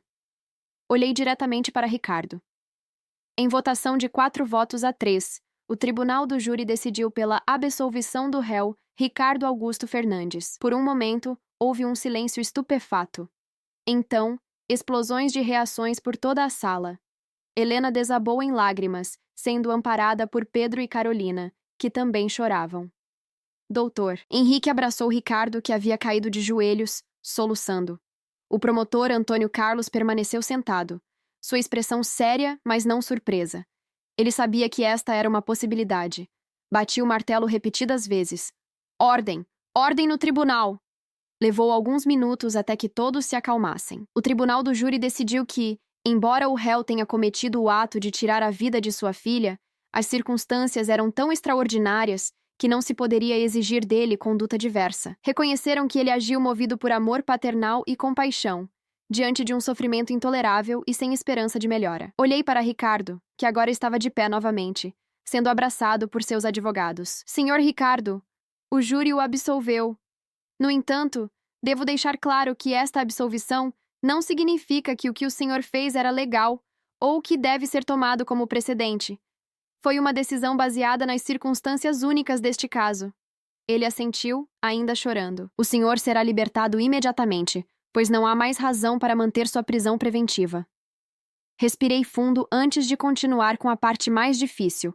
minha própria reflexão sobre o caso. Senhoras e senhores, este foi um dos julgamentos mais difíceis que já presidi. A lei diz uma coisa, a humanidade diz outra. E o júri teve que navegar entre essas duas águas turbulentas. Olhei para os jurados. Agradeço aos senhores jurados pelo serviço prestado à justiça. Sei que não foi uma decisão fácil. Sei que cada um de vocês carregará este caso por muito tempo. Mas vocês cumpriram seu papel com seriedade e consciência. Voltei-me para Ricardo. Senhor Ricardo, o senhor foi absolvido pela justiça dos homens. Mas sei, e o senhor também sabe, que carregará o peso desta decisão pelo resto de sua vida. O senhor tirou a vida da pessoa que mais amava, independentemente das razões.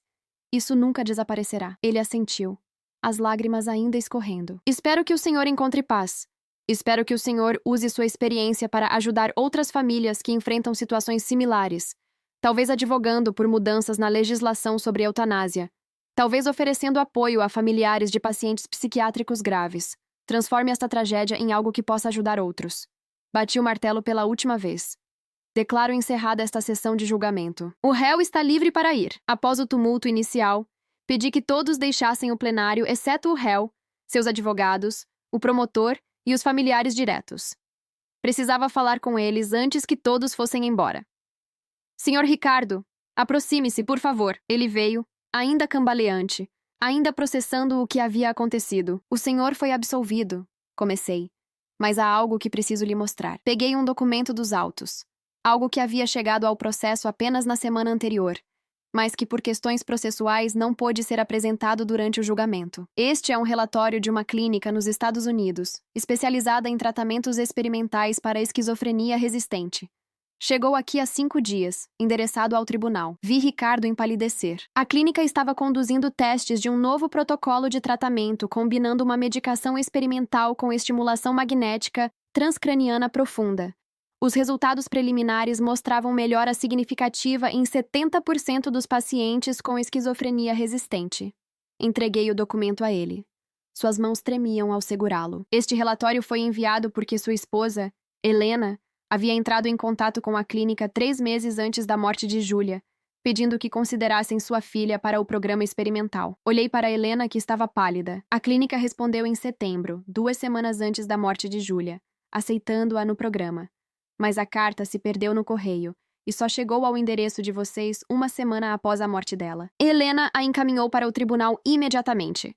Ricardo estava olhando para o documento como se fosse uma serpente venenosa. O que a senhora está dizendo? Estou dizendo que havia uma possibilidade de tratamento. Uma chance, mesmo que pequena, de que Júlia melhorasse, e que essa informação não chegou a tempo. Helena começou a chorar desesperadamente. Eu não sabia! Eu não contei para Ricardo porque não queria dar falsas esperanças. E quando chegou a resposta, já era tarde demais. Ricardo virou-se para ela. Seu rosto uma máscara de horror e compreensão. Você sabia? Você havia procurado tratamento e não me contou? Eu ia contar. Mas queria ter certeza primeiro. Não queria que você sofresse mais uma decepção. A sala ficou em silêncio mortal. Ricardo deixou o documento cair no chão. Eu matei minha filha. E havia uma chance. Uma chance que eu não sabia que existia. Ele caiu de joelhos novamente, mas agora não eram lágrimas de alívio. Eram lágrimas de horror, de compreensão do que havia feito. Eu não esperei. Não dei mais uma chance. Senhor Ricardo, interrompi, minha voz firme. Não há como saber se o tratamento teria funcionado. A taxa de sucesso era de 70%, o que significa que 30% não melhorava. Júlia poderia estar naqueles 30%, mas poderia estar nos 70%. Ele gritou. E agora nunca saberemos. Porque eu não esperei. Porque eu decidi que sabia o que era melhor. Dr. Henrique colocou a mão no ombro dele. Ricardo, você foi absolvido. Você pode ir para casa. Ir para casa? Ricardo olhou para ele com olhos selvagens. Como vou para casa sabendo que talvez houvesse cura? Como vivo sabendo disso?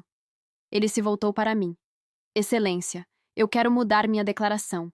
Eu não quero a absolvição. Quero ser condenado. Não funciona assim, Sr. Ricardo. Expliquei. O júri decidiu. A decisão é soberana. Não posso mudá-la. Então eu mereço estar na prisão. Eu mereço sofrer. Você já está em uma prisão, disse Helena, aproximando-se dele. Uma prisão que carregará para sempre. E eu também. Porque eu não contei. Porque eu quis protegê-lo de mais uma decepção, e acabei. Ela não conseguiu terminar. Os dois ficaram ali, abraçados, chorando. Dois destroços humanos unidos por uma tragédia que talvez pudesse ter sido evitada. Olhei para Antônio Carlos. Ele balançou a cabeça, compreendendo agora a verdadeira tragédia do caso.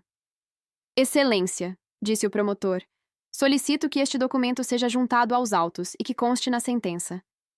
Deferido. Constará que havia uma possibilidade de tratamento experimental que não foi explorada por desconhecimento das partes. Olhei para Ricardo e Helena. Vocês dois terão que encontrar uma forma de viver com isso. Não há resposta fácil.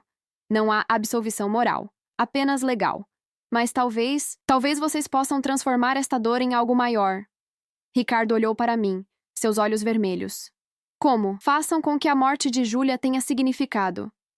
Lutem por mudanças na legislação sobre eutanásia. Criem uma fundação para ajudar familiares de pacientes com esquizofrenia resistente.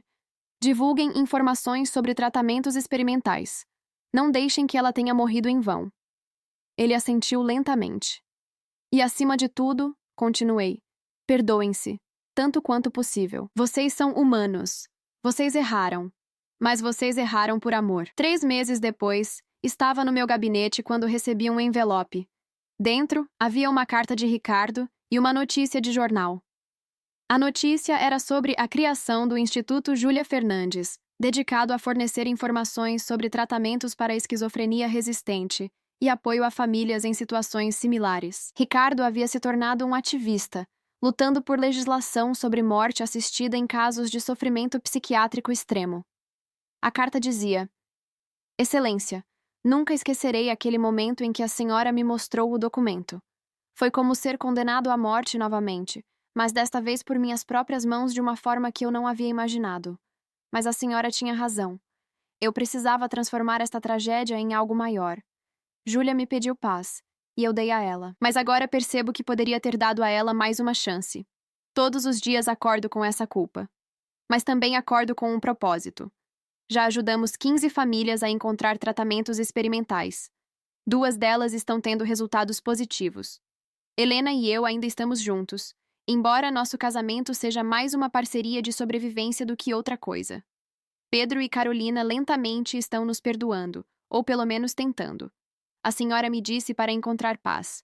Ainda não encontrei. Talvez nunca encontre.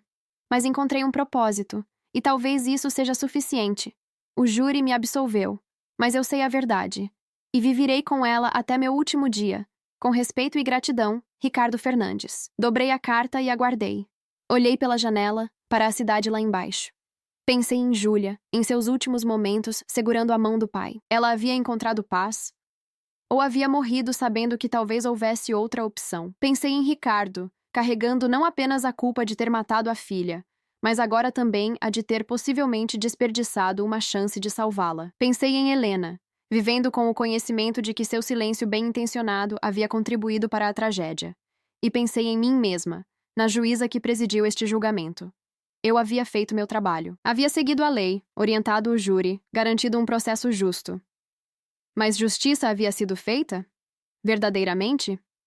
A lei disse que Ricardo deveria ser absolvido pela inexigibilidade de conduta diversa. O júri concordou. O sistema funcionou. Mas uma jovem estava morta. Uma família estava destruída. E agora todos viviam com a dúvida eterna do e se? E se o tratamento experimental tivesse chegado a tempo? E se Helena tivesse contado a Ricardo sobre a clínica? E se Ricardo tivesse esperado mais um pouco? Estas são as perguntas que não têm resposta. Estas são as feridas que nunca cicatrizam completamente. Peguei meu telefone e liguei para Fernanda. Oi, mãe. Oi, filha. Está livre para jantar hoje? Claro. Alguma ocasião especial? Não. Só quero ver você. Te abraçar. Lembrar que você está aqui. Viva. Saudável. Mãe, você está bem? Estou, filha. Só preciso estar com você hoje. Tudo bem. Te amo, mãe. Também te amo. Mais do que você pode imaginar. Desliguei e olhei para os autos do processo ainda sobre minha mesa. Processo no 004578923.2023.8.21.001. Ricardo Augusto Fernandes versus Justiça Pública. Absolvido, mas condenado. Livre, mas preso.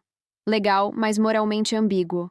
Este é o peso que eu carrego. Este é o peso que todos nós carregamos quando lidamos com as complexidades da lei, da vida, do amor. Porque, às vezes, não há resposta certa.